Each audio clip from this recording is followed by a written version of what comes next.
if I'm being very honest, I've had moments where I wonder if someone will love me the way he loved me ever again.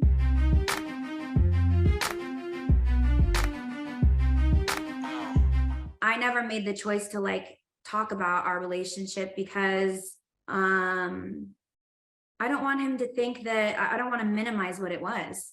I don't want to hurt him. I don't want to sell stories. When I speak about like the realities of what I feel he's in right now, it's not because I want to hurt him. It's just because I'm so disappointed in what he became. And it's very hard. Like I'm literally looked at like I have to defend the guy that I call my soulmate in life when I say that was my soulmate. Since we're on this topic, you recently went to dinner with Michael Cohen. Yes, I'm going to do his show when I go back to New York in a week. Michael and I kept that story out of the press for as long as we could.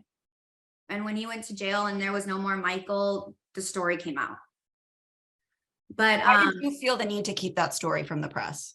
Because I love him, loved, I'll always have love for him. But I saw him choose a life that was inauthentic for status, power.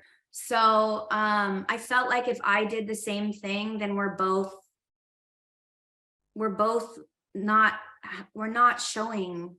not proving anything to each other. Mm-hmm. He made his choice. I probably would have made the same one. But I'm not going to lie. I'm a very honest person. So I'm not going to say, oh, I have nothing to do with him. He's like, he's ridiculous. Like, no, he was just like me. I'm a social justice warrior. I've literally been that since I was young, and I've always been heavily empathetic. I have a bleeding heart, and I stand up for people that don't have a voice. And when I have it, I will use as much of it as I can to push agendas for people that deserve to be seen. And he loved all of those things about me. And the man you're seeing now probably wouldn't. So like it was a different human, and I didn't like betray myself with him. He was exactly like, he was me, but a guy version. Yeah. Wow. A lot of the same things. He was fiscally a Republican, but everything else was not. And for me, I just kind of like, I saw him sell out, and I don't ever want him to see me sell out. I think to find what him and I had is probably going to be very, very difficult. And I'm not like banking on it. Michael Cohen and I were like, I was saying, we were trying to discuss what I can talk about and what I can't, what I have proof of and what I don't, and what I feel comfortable revealing so far and what I don't, because Michael's out for blood. He's like, he told me I'm on a path of destruction. I want war. And I'm like, babe, you need to want peace. Yeah. He's like, that's what you want. I want war. And I was like, then why don't we just say everything we've just said now? He told me what was happening on the other side during the entire relationship. So I know what the final days looked like on the other side, things that I did not know was happening. I never really knew if he was like how hard he fought. It's hard when you like become disconnected from someone, because then all of a sudden his dad has a million mistresses. Yeah. And I was sitting there like, God, was he just like his dad? And when that story dropped about me, I didn't really care much about that, but I did wonder, I hope that there's not going to be a ton of people that follow me now. And I'm going to have to see that like everything that happened between us wasn't real. And I've like had many questions about it during therapy over the years. And I pondered it until the point where my therapist was like, listen, your soulmate woke up one day and he was making you breakfast and there was no milk. So he got in the car and he went to the grocery store to get you milk, and he got hit by another car and he was murdered and he's dead. And now you need to process it as a death, because you have to drop the idea that there will be this like, that you guys will be reunited potentially.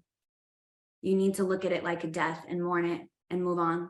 Really? So there's no world in which what was could ever be, in your perspective?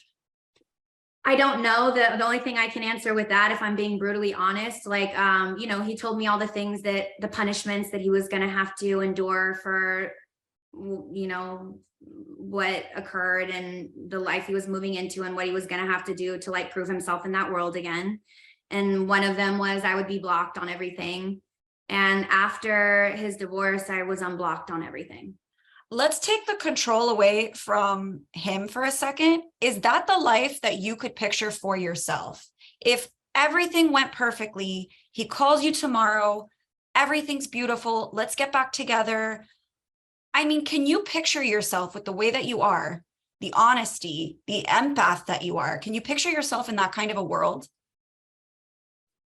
I don't think he'd call me if he was still going to stay in that world, because the obvious answer is no. But I have sometimes, if I'm being very honest, I've had moments where I wonder if someone will love me the way he loved me ever again. And I don't have a family. I don't have a mom and dad. I don't even know any family members. My mom was adopted into a family at a young age. So I don't have any ties to family.